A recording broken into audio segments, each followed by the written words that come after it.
Harga ikan di Pasar Mardika, Kota Ambon mulai berangsur-angsur turun, Minggu 22 September 2024. Pantauan tribunambon.com, jenis ikan yang disediakan pedagang bervariasi mulai dari ukuran kecil, sedang, hingga besar. Tentunya, dengan harga yang berbeda-beda tergantung jenis dan ukuran.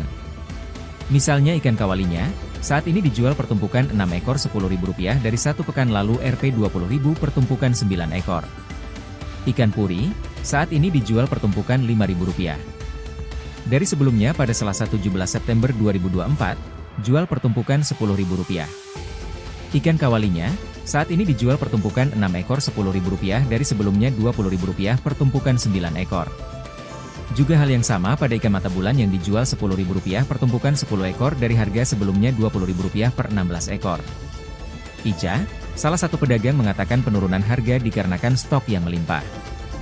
Dikatakan, kemungkinan harganya bisa sedikit lebih murah lagi, jika stok dari berbagai tempat masuk ke Pasar Arumbai Mardika, Kota Ambon. Berikut beberapa daftar harga ikan dari hasil penelusuran tribunambon.com di Pasar Arumbai Mardika, Kota Ambon. Ikan kawalinya, 6 ekor Rp10.000. Ikan puri, Rp5.000. Ikan komo, 5 ekor dan 6 ekor Rp10.000. Ikan lema, 3 ekor dan 5 ekor Rp20.000. Ikan mata bulan, 10 ekor Rp10.000. Ikan cakalang tergantung ukuran. Ukuran kecil, 3 ekor Rp50.000. Ukuran sedang, 1 ekor Rp30.000. Download Tribun X sekarang, menghadirkan lokal menjadi Indonesia.